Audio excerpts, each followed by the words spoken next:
Welcome back to my channel my beautiful আর্থে আপনাদের সকলকে জানাই স্বাগত। আপনারা কি জানেন সমস্ত নারী জাতিকে গোমাতা কি অভিশাপ দিয়েছিলেন, যার কারণে আজও সমস্ত নারী জাতিকে সেই অভিশাপ ভোগ করতে হচ্ছে? গাভীর এমন একটি অভিশাপ যা আজও এড়ানো যায়নি। বন্ধুরা, আসুন জেনে নিই গোমাতা সমস্ত নারী জাতিকে কি সেই অভিশাপ দিয়েছিল। তার আগে এই ভিডিওটি শেষ পর্যন্ত দেখতে থাকুন। এক সময়ের কথা, যখন ভগবান শ্রীকৃষ্ণ দ্বারকার সিংহাসনে বসেছিলেন, তখন দেবর্ষি নারদ ভগবান শ্রীকৃষ্ণের কাছে এসে বললেন, হে ভগবান, আমি আজ মৃত্যুর জগতে ভ্রমণ করছিলাম। তখন একজন মহিলা জিজ্ঞাসা করছিলেন যে আগে যখন নারীদের সন্তান হতো তারা জন্মের সাথে সাথে হাঁটা শুরু করত, কিন্তু এখন তা হয় না। এমনটা কেন হলো প্রভু? এই প্রশ্নটির উত্তর আমার কাছে নেই, তাই আপনার কাছে এলাম শুনতে। ভগবান শ্রীকৃষ্ণ বললেন, হে দেবর্ষি নারদ, আপনার এই প্রশ্নটি খুবই গুরুত্বপূর্ণ। আপনি যদি এই প্রশ্নের উত্তর জানতে চান, তাহলে আমি আপনাকে একটি গল্প বলবো। আপনি এই গল্পের মাধ্যমে জানতে পারবেন কেন মহিলাদের সন্তান জন্মের পরে হাঁটতে পারে না এখন। তখন দেবর্ষি নারদ বললেন, এই গল্পটি আমি অবশ্যই সম্পূর্ণ শুনব। বন্ধুরা, আপনারা যদি এই প্রশ্নের উত্তর জানতে চান, তাহলে অবশ্যই পুরো ভিডিওটি শেষ পর্যন্ত দেখতে থাকুন। ভগবান শ্রীকৃষ্ণ বললেন, হে দেবর্ষি নারদ, একটি গ্রামে রাখাল রাজা নামে একজন ব্যক্তি বসবাস করতেন। রাখাল রাজা ছিলেন স্বার্থপর মানুষ। তার একটি গাভী ছিল। গাভীটি অনেক দুধ দিত। রাখাল রাজা গাভীটিকে অনেক বেশি করে ঘাস খাওয়াতো আর তার দুধ দোয়াতো। রাখাল রাজা সেই দুধ নিজেও খেতেন এবং তার পরিবারের সদস্যদের খাওয়াতেন এবং বিক্রিও করতেন। দুধ বিক্রি করে রাখাল রাজা তার সংসার চালাতেন। এইভাবেই কাটছিল তার দিন।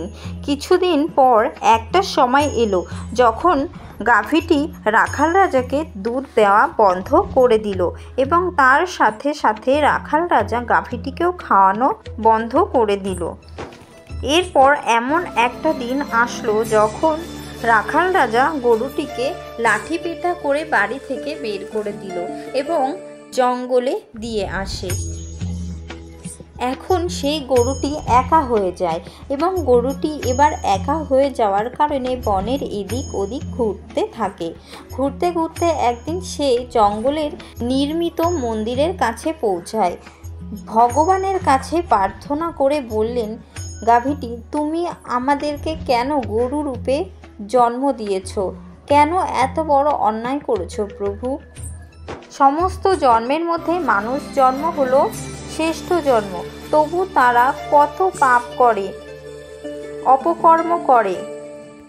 তিনি আরও বললেন যে আমি যতক্ষণ দুধ দিতে থাকলাম ততক্ষণ আমাকে বাড়িতে রাখলো, আমাকে খাবার খেতে দিল। আমি দুধ দেওয়া বন্ধ করে দেওয়ার সাথে সাথে তিনি আমার খাবার দেওয়াও বন্ধ করে দিল। শুধু তাই নয় প্রভু, তিনি আমাকে বাড়ি থেকে বের করে দিয়েছে। এখন আমি এদিক ওদিক ঘুরে বেড়াই, এখন জঙ্গলে জঙ্গলে ঘাস খেয়ে নিজের পেট ভরাই। হে ভগবান, আপনি যে সর্বোত্তম জীব সৃষ্টি করেছেন তা অত্যন্তই স্বার্থপর এবং লোভী। এই কথা শ্রীকৃষ্ণকে বললেন গাভীটি এবং সেই স্থান থেকে ঘুরতে ঘুরতে আবার রাখাল রাজার বাড়ির সামনে গাভীটি চলে আসলেন। রাখাল রাজা আবার তাকে লাঠি পিটা করে মারতে মারতে দিয়ে আসে। এইভাবে কিছুদিন কেটে যায়। আবার গাভীটি গর্ভবতী হয়। গাভীটি গর্ভবতী হওয়ার সাথে সাথেই একটি নারী জঙ্গলের মধ্যে দিয়ে যাচ্ছিলেন। মহিলাটি গাভীটিকে দেখে ভাবল, আমি এই গাভীটিকে আমার বাড়িতে নিয়ে যাব, আর যখন সে বাচ্চা প্রসব করবে তখন আমাকে সে দুধ দেবে। তারপর আমি তার দুধ পান করব এবং আমার পরিবারের সদস্যদের খাওয়াবো সেই দুধ এবং বিক্রিও করব।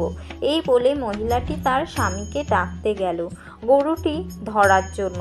এরপর মহিলাটি স্বামীকে গাভীটিকে নিয়ে সেই স্থানে উপস্থিত হয়। ততক্ষণে গাভীটি সেখান থেকে পালিয়ে যায়। ধীরে ধীরে আরও কিছু সময় কেটে গেল। শ্রীকৃষ্ণ বললেন, হে নারদ, গাভীটি যখন প্রসবের সময় আসে তখন তিনি নির্জন বনে একটি বাছুর প্রসব করে। প্রসবের কিছু সময় পর ঘাস কাটতে বনে গিয়েছিলেন সেই মহিলাটি। তিনি দূর থেকে দেখলেন যে গাভীটি বাছুর প্রসব করেছে। সেই মহিলা গরুর দিকে এগিয়ে আসলেন এবং দেখল, আরে সেই তো গাভীটা।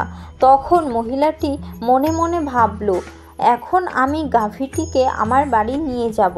তখন গরুটি মহিলাটিকে একটি উপকার করতে বলল, আজকে আমার সন্তানের জন্ম হয়েছে, এখন সে ভালো করে হাঁটতে পারে না। যদি তুমি তাকে আমার কাঁধে তুলে দাও তাহলে আমি আমার বাচ্চাকে একটি নিরাপদ জায়গায় নিয়ে যাব, কারণ এই শিশুটি 4 মাস পরে হাঁটতে পারবে। এরপর ভগবান শ্রীকৃষ্ণ বললেন, হে দেবর্ষি নারদ, আগে এমনটা ছিল না। আগে গরুর বাছুর 8 মাস পরে নিজের পায়ে হাঁটতে পারত। এরপর দেবর্ষি নারদ বললেন, তারপর কি হলো? মহিলাটি গরুটির কথা শুনে জোরে জোরে হাসতে লাগলেন।